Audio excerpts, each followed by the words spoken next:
నమస్కారం సత్య వార్తలకు స్వాగతం నా పేరు లోక్నాథ్ ముందుగా ముఖ్యాంశాలు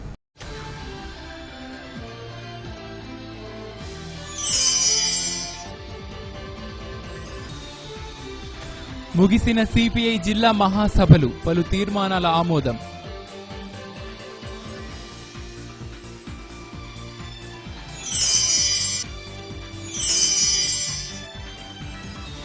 ఘనంగా జాతీయ సైన్స్ దినోత్సవం అలరించిన సైన్స్ ఎగ్జిబిషన్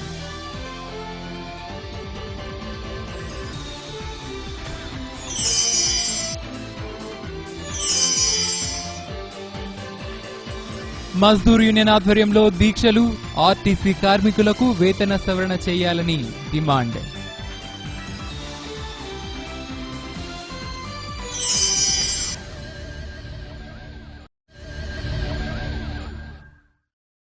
ప్రకాశం జిల్లా సిపిఐ జిల్లా మహాసభలు ఘనంగా ముగిశాయి. ఎర్రగొండపాలెంలో జరిగిన 3 రోజుల మహాసభలలో పలు తీర్మానాలు చేశారు. సిపిఐ పార్టీ నాయకులు స్వర్గీయ పూల సుబ్బయ్య విగ్రహాన్ని ఆవిష్కరించారు.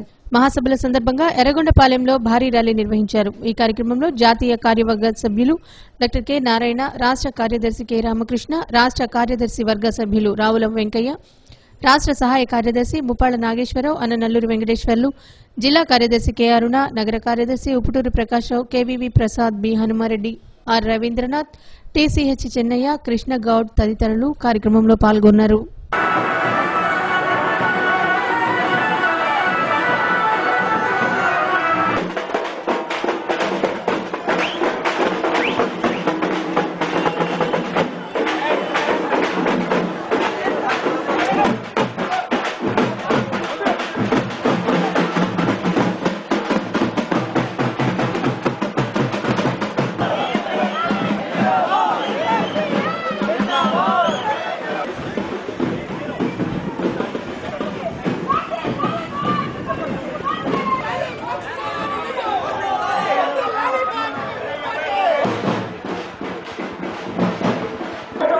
ప్రధానమంత్రి అంటాడు మన్మోహన్ సింగ్, అయ్యో ఆ విజయ్ మాల్యా లాంటి వాళ్ళని అరెస్ట్ చేస్తే ఇంకేమన్నా ఉందా? అది తక్షణం బ్యాంక్ వాళ్ళు మీటింగ్ వేసి మీరందరూ ఆయన జోలికి పోబాకండి, మేము కావాలంటే ఉద్దీపన పథకం అంటే దాన్ని సహాయం చేసే పథకాన్ని ప్రవేశపెడతా చెప్పేసి అని అడుగుకుంటా ఉన్నాడు. అంటే ప్రజల డబ్బులు మన డబ్బులు తీసుకొని 7,000 కోట్ల రూపాయలు అనుభవించి ఆయన తాగి తందనాలాడి అందరికీ ఖర్చు పెట్టుకునే వ్యక్తి ఆయన లాస్ అయితే ఆయన ఆస్తులను జప్తు చేయడానికి కూడా కేంద్ర ప్రభుత్వం వ్యతిరేకించింది. ఇలాంటి వాళ్ళు 3 లక్షల కోట్ల రూపాయలు బ్యాంకుల నుంచి కానీ ప్రభుత్వ ఆర్థిక సంస్థల నుంచి కానీ డబ్బులు తీసుకుని ఎగ్గొట్టే వాళ్ళు ఉన్నారు. 72 లక్షల కోట్ల రూపాయలు అమెరికా స్విస్ బ్యాంకులో డబ్బులు ఉన్నాయని చెప్పేసి తేల్చి చెప్పాం. ఈ దేశంలో ఉన్నటువంటి రాజకీయ నాయకులు కానీ అధికారులు కానీ లంచగొండే అధికారులు కానీ డబ్బులను తీసుకెళ్లి స్విస్ బ్యాంకులో 72 లక్షల కోట్ల రూపాయలు పెట్టారు. ఆ మార్గానికి ఎర్రజెండా నేతృత్వం వహించాలి. ఈ ప్రకాశం జిల్లా లాంటి మహత్తర త్యాగాలకి వారసత్వంగా ఉన్న ఈ కమ్యూనిస్టు పార్టీని రానున్న 5 సంవత్సరాల కాలంలో ప్రతి సంవత్సరానికి ఒక్కసారి మనం చేసే పోరాటాలని ఫలితాలని సమీక్షించుకొని 5 మధ్య పార్టీ వాగ్దానం చేస్తే ఇది 5 సంవత్సరాలు చాలదు, 10 సంవత్సరాలు ఇవ్వాలని చెప్పి రాజ్యసభలో ఎగిరెగిరి మాట్లాడినటువంటి వెంకయ్య నాయుడు ఇలా తీరా అధికారంలోకి వచ్చిన తర్వాత ఆ ప్రత్యేక హోదా అనేటువంటిది ఒక ఆంధ్రప్రదేశ్కి సాధ్యం కాదు, పక్కన ఉండేటువంటి తమిళనాడు అభ్యంతరం చెప్పుద్ది, కేరళ అభ్యంతరం చెప్పుద్ది, కర్ణాటక అభ్యంతరం చెప్పుద్ది, ఇతర రాష్ట్రాలు ఒప్పుకోవని చెప్పి ఇలా సన్నాయి నొక్కులు నొక్కుతా ఉన్నాడు. నిజంగా వెంకయ్య నాయుడు గారికి నైతికత అనేటువంటిది ఉంటే చెప్పిన మాటకి కట్టుబడకుండా దాన్ని అమలు జరపడానికి చేతగానటువంటి కేంద్ర మంత్రిగా ఇంకా వెంకయ్య నాయుడు. కేంద్ర ప్రభుత్వం ఇవ్వాలా, బడ్జెట్ లో కేటాయించాలా, కావాల్సినంత కేటాయిస్తున్నారా లేదా? దీని దగ్గర మన దగ్గర డబ్బు లేదు, కావాల్సినంత కేటాయించకపోతే వాళ్ళు ఉన్న ఎంప్లాయీస్ కే సరిపోద్ది, ఇప్పుడు దాకా వాళ్ళకున్న అరియర్స్ కే సరిపోద్ది, కొత్త బడ్జెట్ రావాలంటే కొంచెం కష్టము. ఏది ఏమైనప్పటికీ రాజకీయ నాయకులు నోరు తెరవకపోతే వెలుగొండ ప్రాజెక్టు 3 సంవత్సరాలు కాదు కానీ 10 సంవత్సరాలకు కూడా రాదు అనేది అర్థమైంది. అందుకని ఇంతకుముందు ఒక పార్టీ గెలిచి మేము వెలుగొండ కోసం గొంతు కోల్చుకుంటామని చెప్పారు. మరి ఇప్పుడు మేమున్నాం, దానికి మేమే ముందుంటాం, ఉద్యమం చేస్తామని ఇంకో పార్టీ వారు అంటున్నారు. జాతీయ సైన్స్ దినోత్సవాన్ని పురస్కరించుకుని Lions Club of Ongole citizens వారి ఆధ్వర్యంలో పీవీఆర్ బాలుర హై స్కూల్ గ్రౌండ్స్ లో ఏర్పాటు చేసిన సైన్స్ ఎగ్జిబిషన్ లో సుమారు 50 స్కూల్స్ కు చెందిన విద్యార్థులు వారి ప్రతిభను చాటుతూ పోటాపోటీగా ఎగ్జిబిట్స్ ప్రదర్శించారు. ఈ కార్యక్రమంలో Lions Club of Ongole citizens అధ్యక్షులు Samineni Suresh, secretary apex Srinivasareddy, treasurer Bommala Srinivasulu, junior chamber అధ్యక్షులు నాగేశ్వరరావు, శివప్రసాద్, నోబుల్ చెరియన్ కుమార్, వార్త కుమార్, కొండలు తదితరులు పాల్గొన్నారు.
Lions Club of Ongole citizens మరియు జూనియర్ ఛాంబర్ ఇంటర్నేషనల్ వారు సంయుక్తంగా ఈరోజు సైన్స్ ఫేర్ కార్యక్రమాన్ని పీవీఆర్ గ్రౌండ్స్లో ఎన్టీఆర్ కళా పరిషత్ వేదిక మీద నిర్వహించడం జరుగుతుంది.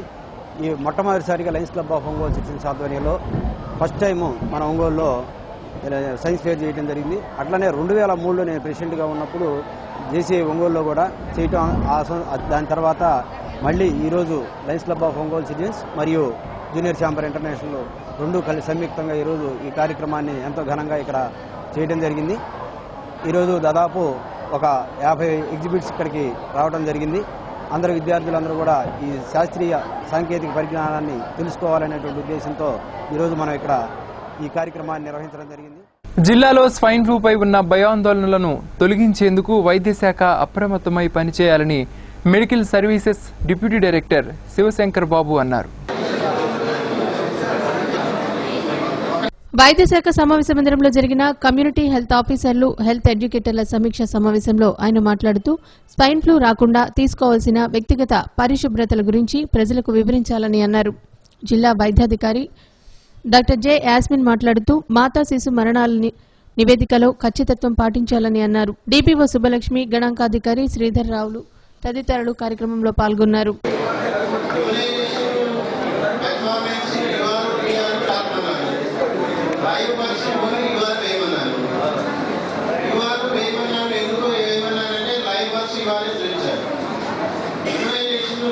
సర్వీసెస్ లో యుఆర్ టీఆర్ ఎందుకు కలుపుకుంటారంటే మీ దగ్గర ఉన్న కొంతమంది యుఆర్లు మీ కొన్ని సర్వీసెస్ మిస్ అవుతారు. అది కలపకపోతే టీఆర్ కలపకపోతే ఏమవుతుంది, లైవ్ వర్క్స్ కంటే చాలా తక్కువగా పెర్ఫార్మెన్స్ కనబడతారు. మరోవర్ మీ దగ్గర నుంచి పిల్లలు వాళ్ళకి మీరు టీకాలు వేయలేరు, మీ దగ్గరకు వచ్చిన పిల్లలకు మీరు టీకాలు వేయాలి. అది కలుపుకుంటేనే మీ అచీవ్మెంట్. అదే లైవ్ వర్క్స్ మీరు యుఆర్ టీఆర్ ఇల్లు కలిపారనుకోండి,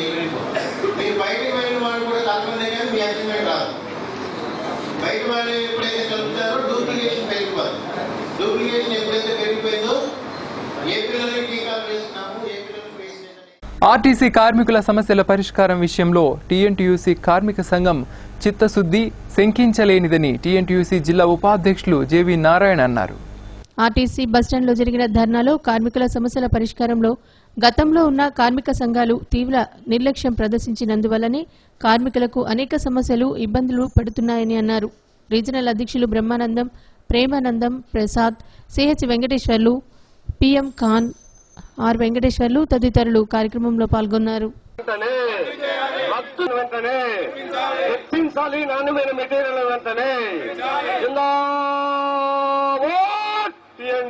వ్యవస్థలో ఉన్నటువంటి సమస్యలన్నింటినీ కూడా మేము కేంద్రీకరిస్తున్నాం. కార్మికుల సమస్యలు పరిష్కారం చేయటంలో కానీ, నూతన పే స్కేల్స్ అమలుపరచడంలో కానీ, అదేవిధంగా మహిళా కండక్టర్లకి వాళ్ళకి జరుగుతున్నటువంటి అన్యాయాలు కానీ, తర్వాత వేధింపులు కానీ, యాజమాన్య వేధింపులు కానీ, వీటన్నిటిని కూడా మరి ఎంప్లాయీస్ యూనియన్ కానీ, నేషనల్ మజ్దూర్ కానీ పూర్తిగా విఫలమయ్యారు.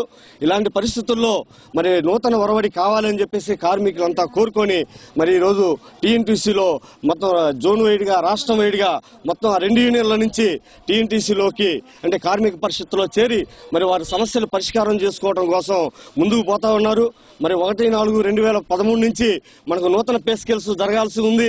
మరి ఇప్పుడు కూడా కనీసం నిమ్మక నీరెత్తినట్లుగా ఉన్నారు.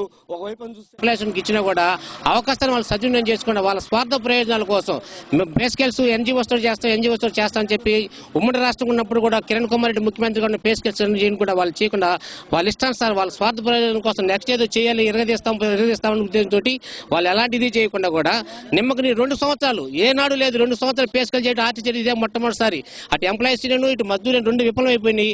కార్మికులు ఈ రోజున ఏంటంటే ప్రత్యేకంగా ఎవరు మనకి కార్మికులు ఎవరు చూస్తారు ఏందనే ఉద్దేశం. నేను ఆర్టీసీ అమ్మా TNTC pay scales 70% pay scale చేసి చంద్రబాబు నాయుడు స్పష్టంగా చెప్పారు. కార్మిక పక్షాన్ని నిలబడి కార్మికులకు అందరికీ రిటైర్డ్ అయ్యేలోపు సొంత గృహాలు నిర్మిస్తాం, మీరు గట్టిగా గెలిచిరండి, కార్మికులందరూ ఐక్యతతో ఉండండి, మీకు ఏది కావాలో. ప్రముఖ సంగీత విద్వాంసులు స్వర్గీయ సంతవేలూరి గోవిందస్వామి సతీమణి అల్లెమ్మ మృతి చెందారు. ఈమె వయస్సు 85 సంవత్సరాలు. అల్లెమ్మ మృతి అనంతరం వారి నేత్రాలను కుమారుడు డాక్టర్ సంతవేలూరి కోటేశ్వరరావు దానం చేశారు. ఈ సందర్భంగా అల్లెమ్మ మృతి పట్ల శ్రీకృష్ణదేవరాయ సాహితీ సంస్థ కార్యదర్శి కుర్రా ప్రసాద్ బాబు, మెడచల మల్లికార్జున్, చొలువాది జైరాం సంతాపం తెలిపారు. నేత్రాలను modern eye hospital doctor Maram Ramana Reddy, manager Umamaheswara Rao, senior technician Uday Kumar collect చేసుకున్నారు. ఆనందమయ్యి సాహిత్య సాంస్కృతిక సేవా సమితి ఆధ్వర్యంలో మార్చి 1వ తేదీ ఆదివారం ఉదయం 10 గంటలకు సిపిఐ పార్టీ కార్యాలయంలో కవితా గోష్ఠి, శాంతిదూత నాయకురాలు పుస్తకావిష్కరణ నిర్వహిస్తున్నట్లు ఆనందమయ్యి కార్యదర్శి అన్ను విజయ్ కుమారి తెలిపారు. కావున కవులు, కవయిత్రులు వారి కవితలతో పాల్గొని కవితా గోష్ఠిలో కవితలు వినిపించవలసిందిగా కోరారు. చీరాల ఎంపీపీ గవిని శ్రీనివాసులకు 5 సంవత్సరాల జైలు శిక్ష విధిస్తూ చీరాల సివిల్ జడ్జి శాంతి తీర్పు చెప్పారు. గత పంచాయతీ ఎన్నికలలో గవినివారిపాలెంలో పోలింగ్ రోజున జరిగిన గొడవలో ఎంపీపీ శ్రీనివాసులతో పాటు పలువురిపై కేసు నమోదైంది. ఈ నేపథ్యంలో ఆ కేసుకు సంబంధించి ఎంపీపీతో పాటు మరో 11 మందికి ఒక్కొక్కరికి 5 సంవత్సరాల జైలు శిక్ష విధించారు. వార్తలలో చిన్న విరామం. వార్తలకు తిరిగి స్వాగతం. మానవత్వం ఎందాకైనా నడిపిస్తుంది. స్వార్థ చింతన లేనివాడు అన్నార్తుల సేవలో తరిస్తాడు. ఎక్కడో ఎవరికో దెబ్బలు తగిలి అల్లాడుతుంటే నాకెందుకులే అని తల తిప్పుకుపోయే సభ్య సమాజంలో సాటి మనిషి దెబ్బలు తగిలి అల్లాడుతుంటే హాస్పిటల్లో చేర్చి అన్నీ తానై చూసుకుంటున్న అరుదైన సన్నివేశం ఇది. మీరే చూడండి. ఈ యువకుడి పేరు ఎస్కే రసూల్. ఒంగోలులోని లంబాడీ డొంకకు చెందిన ఇతను ప్రమాదంలో గాయపడి రిమ్స్లోని ఒక వార్డులో చికిత్స పొందుతున్న తన స్నేహితులను చూసేందుకు వెళ్ళాడు. అక్కడే యాక్సిడెంట్తో తీవ్రంగా బాధపడుతున్న 2 వృద్ధుల అవస్థలు చూసి కరిగిపోయాడు.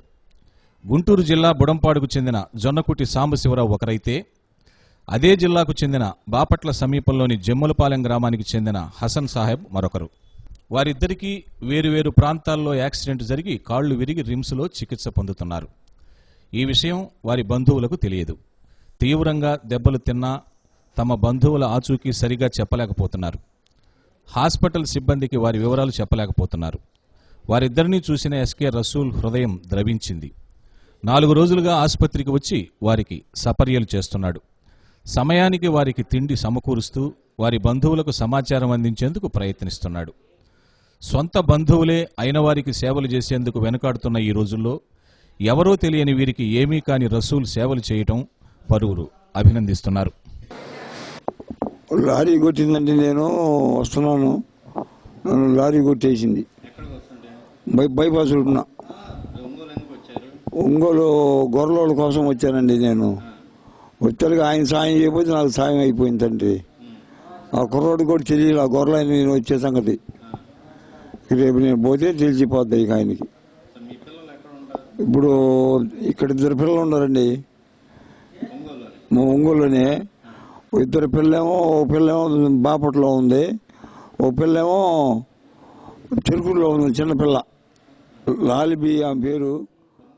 విశాఖపట్నంలో జరగనున్న సిపిఎం అఖిల భారత మహాసభలను జయప్రదం చేయాలని కోరుతూ నగరంలో మోటార్ సైకిల్ ర్యాలీ నిర్వహించారు. ఈ కార్యక్రమంలో సిపిఎం నాయకులు జీవి కొండారెడ్డి, వెంకట్రావు, చీకటి శ్రీనివాసరావు, ప్రసాదరావు, ఎస్వి బ్రహ్మం, బాలకోటయ్య, ముజుందార్ తదితరులు పాల్గొన్నారు.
సిపిఎం జాతీయ మహాసభలు ఏప్రిల్ 14 నుంచి 19వ తేదీ వరకు విశాఖపట్నంలో జరుగుతున్నాయి. ఈ మహాసభలను పురస్కరించుకొని మార్చి 1 నుంచి 10వ తేదీ వరకు ఇంటింటా సిపిఎం ప్రచార కార్యక్రమం పేరుతో పార్టీ శ్రేణులంతా ఒంగోలు నగర ప్రజానీకంలో పర్యటించనున్నారు. రాబోయే కాలంలో నిర్వహించాల్సిన ప్రజా ఉద్యమాల రూపకల్పనకు అవసరమైన కార్యాచరణ చేసేందుకు అలాగే దేశవ్యాప్తంగా నయా ఉదారవాద ఆర్థిక విధానాలకు వ్యతిరేకంగా, మతోన్మాదానికి వ్యతిరేకంగా జంట ప్రమాదాలని గుర్తించి పోరాటాన్ని ఉధృతం చేయడానికి మహాసభలు వేదిక కాబోనున్నాయి. అందుకని ఒంగోలు నగర ప్రజానీకం మార్చి 1 నుంచి 10వ తేదీ వరకు జరిగే ఇంటింట సిపిఎం ప్రచార కార్యక్రమంలో మీ ఇళ్ల దగ్గరికి వచ్చినప్పుడు విరాళాలు ఇచ్చి ఆర్థిక సహకారం అందించాలని, అట్లాగే మహాసభ ఈరోజు కొండమిట్ట జోన్ పరిధిలో స్కూటర్ ర్యాలీ నిర్వహిస్తా ఉన్నాం. మార్చి 1వ తేదీ నుంచి 10వ తేదీ వరకు ఇంటింటికి సిపిఎం పార్టీ కార్యకర్తలు విచ్చేస్తున్నారు. సిపిఎం పార్టీ ప్రజా సమస్యల మీద చేస్తున్నటువంటి పోరాటాల గురించి వివరించడం, దేశానికి ఈరోజు పెనుముప్పుగా మారినటువంటి మతోన్మాద చర్యలు, సరళీకృత ఆర్థిక విధానాల గురించి చెప్పడం, నగరంలో ప్రజలు ఎదుర్కొన్నటువంటి ఒంగోలు లంబాడి డొంకలోని ఆదిత్య పబ్లిక్ స్కూల్లో ఏర్పాటు చేసిన సైన్స్ ఎగ్జిబిషన్ విజ్ఞానదాయకంగా సాగింది. విద్యార్థులు ప్రదర్శించిన వైజ్ఞానిక ప్రదర్శనలు ఆకట్టుకున్నాయి. స్కూల్ కరెస్పాండెంట్స్ కార్ముడి నాగలింగేశ్వరరావు పార్వతులు కార్యక్రమాన్ని పర్యవేక్షించి విద్యార్థులను అభినందించారు.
టెక్నాలజీతో పాటు కాకుండా చిన్నపిల్లలు కూడా చాలా వాళ్ళు జరిగినటువంటి సైన్స్, సోషల్ సంబంధించినవి, ఎన్విరాన్మెంట్కి సంబంధించినవి అన్నీ కూడా ఎక్స్పెరిమెంట్స్ పెట్టారు. చిన్నపిల్లల్లో కూడా ఈ అవగాహన ఉంటుంది, అవేర్నెస్ కానీ, వాతావరణం మీద కానీ, ఈ ఎనర్జీ రాబోయే రోజుల్లో పూర్తిగా డిప్లీషన్ అయ్యేటట్టుంది. అట్లా లేకుండా కానీ కరెంటుని వేరియస్ మెథడ్స్లో వినియోగించుకోవడానికి కానీ, కరెంటు వినియోగం తక్కువగా ఆల్టర్నేటివ్ మెథడ్స్లో ఎనర్జీని, ఆయిల్స్ని ఏ విధంగా చేయాలనేది, ఆల్టర్నేటివ్ టైప్స్ ఆఫ్ ఎనర్జీ, వీటన్నిటిలో పిల్లల్లో ఒక రకమైనటువంటి ఇన్స్పిరేషన్ వచ్చేటట్టుగా, అవేర్నెస్ వచ్చేటట్టుగా చేయడానికి ఎగ్జిబిషన్ కండక్ట్ చేస్తున్నాం. ఈ సందర్భంగా పిల్లలు దాదాపుగా మోర్ దాన్ 150 ప్రయోగాల దాకా పెట్టారు. ప్రకాశం జిల్లా లైసెన్స్డ్ సర్వేయర్ల అసోసియేషన్ కమిటీ ఏకగ్రీవంగా ఎన్నుకున్నారని రాష్ట్ర కమిటీ సభ్యుడు నూకతోటి రాజేష్ ఓ ప్రకటనలో తెలిపారు. అధ్యక్ష కార్యదర్శులుగా సునీల్, కస్కుర్తి లక్ష్మణ్, వైస్ ప్రెసిడెంట్గా అంబటి ప్రవీణ్, ఇమ్మానియల్, సుజన్, మీరావళి, ముసలయ్య, అలీ రషీద్, ప్రవీణ్లను ఎన్నుకున్నట్లు తెలిపారు. 2013-14 విద్యా సంవత్సరంలో 10వ తరగతిలో ఉత్తమ ఫలితాలు సాధించిన Ongole Sri Ramakrishna English medium high school విద్యార్థిని ఉమామహేశ్వరి రాష్ట్ర ప్రభుత్వ ప్రతిభ అవార్డుకు ఎంపికై తిరుపతిలో ముఖ్యమంత్రి నారా చంద్రబాబు నాయుడు చేతుల మీదుగా అవార్డును అందుకుంది. ఈ సందర్భంగా ఉమామహేశ్వరిని school correspondent Narasimhareddy, HM Srivalli అభినందించారు. వార్తలలో చిన్న విరామం. వార్తలకు తిరిగి స్వాగతం. ఆర్టీసీ కార్మికులకు వేతన సవరణ చేసేంత వరకు నేషనల్ మజ్దూర్ యూనియన్ విశ్రమించదని ఎన్ఎంయూ రీజనల్ కార్యదర్శి కెఎస్ ప్రసాద్ అన్నారు. రీజనల్ గౌరవ అధ్యక్షులు బత్తల శివప్రసాద్ ముఖ్య అతిథిగా పాల్గొని ప్రసంగించారు. రాష్ట్ర వ్యాపిత పిలుపులో భాగంగా ఆర్ఎం కార్యాలయం ఎదుట సామూహిక నిరసన దీక్షలు చేపట్టారు. డిపో అధ్యక్షులు శివాజీ, రీజనల్ గౌరవ అధ్యక్షులు వైఎస్ ప్రసాద్ తదితరులు పాల్గొన్నారు. వాళ్ళకి అసలు 5 గంటల డ్యూటీ ఇస్తే 6 గంటల డ్యూటీ దింపుతారని సోదరులు ఈ ఆర్టీసీ కార్మికుల చేత ఎక్కువ డ్యూటీలు చేయిస్తా, డ్రైవర్లకి కండక్టర్ని సపరేట్ చేస్తా, డ్రైవర్లకి కండక్టర్ డ్యూటీ ఇస్తా, వాళ్ళ చేత ఎక్కువ వర్క్ పని చేయించుకుంటా, మరియు 23 నెలల నుంచి పే స్కేల్స్ ఇవ్వకుండా పోవటమే కాకుండా ఇప్పుడు నడుస్తున్న గుర్తింపులో ఉన్న ఎంప్లాయీస్ యూనియన్ ఎటువంటి బాధ్యత తీసుకోకుండా మన ఆర్టీసీ కార్మికుల కోసము వాళ్ళు ఏదో రిప్రజెంటేషన్ ఇవ్వటము, రాకటము, చూస్తామంటారు, అది అంటారు, ఇది అంటారు అని చెప్పి ఈ కార్మికులందరినీ, మన ఆర్టీసీ కార్మికులందరినీ మభ్యపెడుతూ వాళ్ళని కార్మికులందరినీ చాలా ఇబ్బంది పెడుతున్న సమస్యలు ఇప్పుడు ఎదుర్కొంటున్నారు ఆర్టీసీ కార్మికులందరూ. నూతన వేతన సవరణ ఇప్పుడు 2 సంవత్సరాలు అవుతున్నప్పటికీ కూడా జరగకపోవటం వల్ల కార్మికుల్లో తీవ్రమైనటువంటి అసంతృప్తి, అశాంతి, ఆందోళనకు నెలకొని ఉన్నారు. అదే క్రమంలో పోగా జీతభత్యాల సవరణ జరగపోగా కూడా మరి కార్మికుల్ని ఒత్తిడికి గురి చేసేటువంటి పరిస్థితుల్లో కాకుండా జీవో నెంబర్ 8ని ఒకటి రాష్ట్ర ప్రభుత్వం రిలీజ్ చేసింది. అందులో మరి కండక్టర్ విధులు డ్రైవర్ కూడా నిర్వర్తించవచ్చు అనే మరి చట్టాన్ని సవరణ చేస్తూ జీవోని రిలీజ్ చేయడానికి నేషనల్ మజ్దూర్ తీవ్రంగా ఖండిస్తుంది. ఫిజిక్స్ లో నోబెల్ బహుమతి సాధించిన చంద్రశేఖర్ వెంకట్రామన్ జయంతిని మనం జాతీయ సైన్స్ దినోత్సవంగా జరుపుకుంటున్నామని బ్రిలియంట్ కంప్యూటర్స్ ఎండీ నియమతుల్లా అన్నారు. గాయత్రి గ్రామర్ హైస్కూల్లో ఏర్పాటు చేసిన సైన్స్ ఎగ్జిబిషన్ ను ఆయన ప్రారంభించి మాట్లాడారు. ఈ కార్యక్రమంలో school correspondent Ramalakshmi, principal Komali, ఉపాధ్యాయులు పాల్గొన్నారు. చిన్నారులు ప్రదర్శించిన వైజ్ఞానిక ప్రదర్శనను వారి తల్లిదండ్రులు తిలకించి గాయత్రి గ్రామర్ స్కూల్ యాజమాన్యాన్ని అభినందించారు.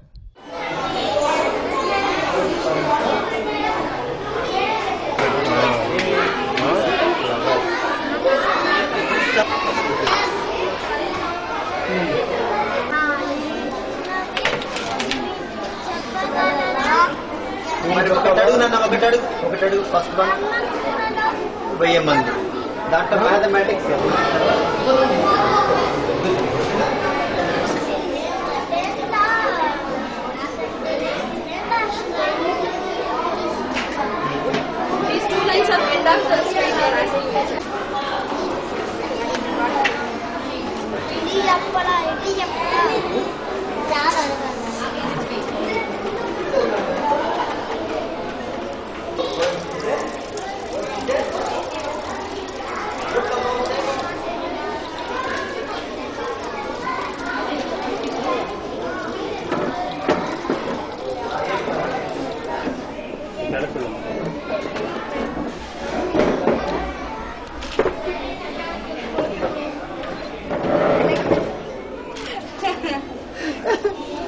I'm opening this set. We got 1 ball set. Nothing in this set. Okay కాబట్టి చదువుతుందా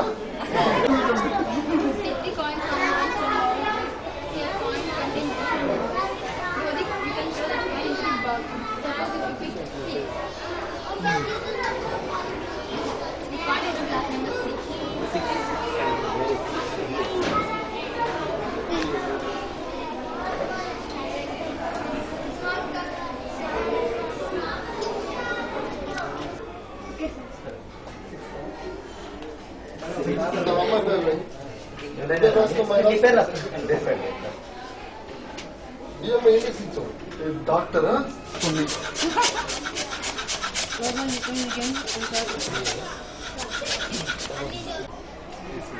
అన్ని బాగుంటాయి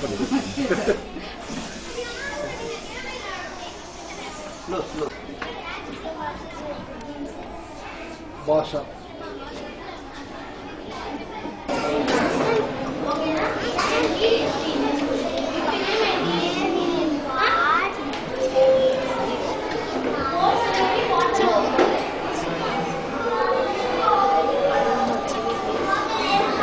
ఒంగోలుకు చెందిన ప్రముఖ జ్యోతిష్య పండితుడు రాఘవేంద్ర విశ్వబంధు అవార్డును అందుకున్నారు. ఢిల్లీలో జరిగిన అంతర్జాతీయ జ్యోతిష్య పండిత సభలో ఈ పురస్కారాన్ని అందుకున్నారు. ప్రపంచవ్యాప్తంగా ఉన్న 17 దేశాలకు చెందిన జ్యోతిష్య పండితులకు ఈ పురస్కారాలు అందజేసినట్లు తెలిపారు. రాఘవేంద్రను పలువురు అభినందించారు.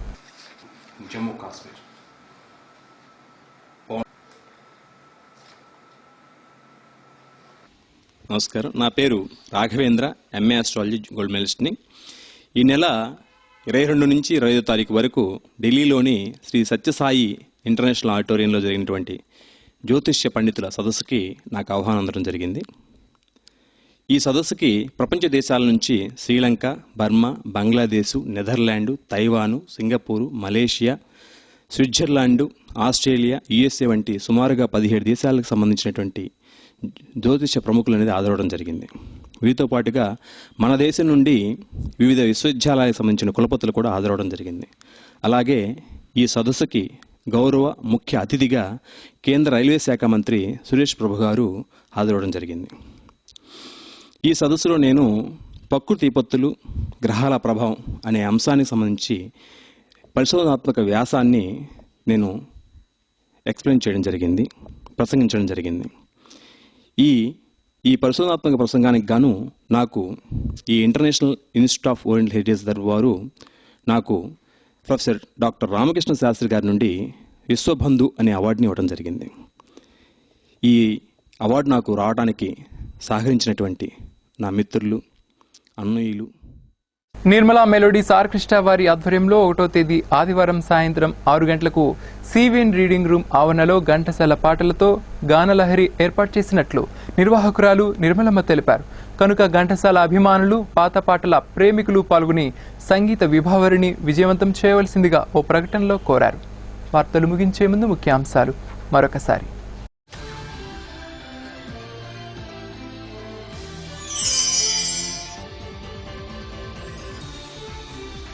ముగిసిన సిపిఐ జిల్లా మహాసభలు, పలు తీర్మానాల ఆమోదం.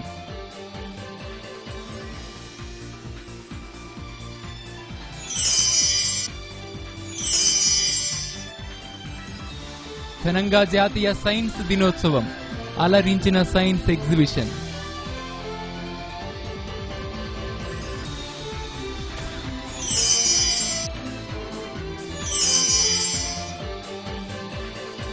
మజ్దూర్ యూనియన్ ఆధ్వర్యంలో దీక్షలు, ఆర్టీసీ కార్మికులకు వేతన సవరణ చేయాలని డిమాండ్.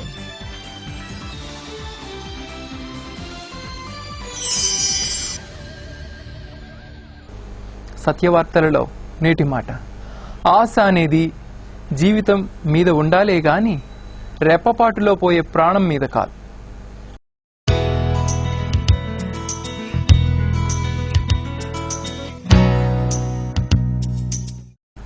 వార్తలు ఇంతటితో సమాప్తం. నమస్కారం.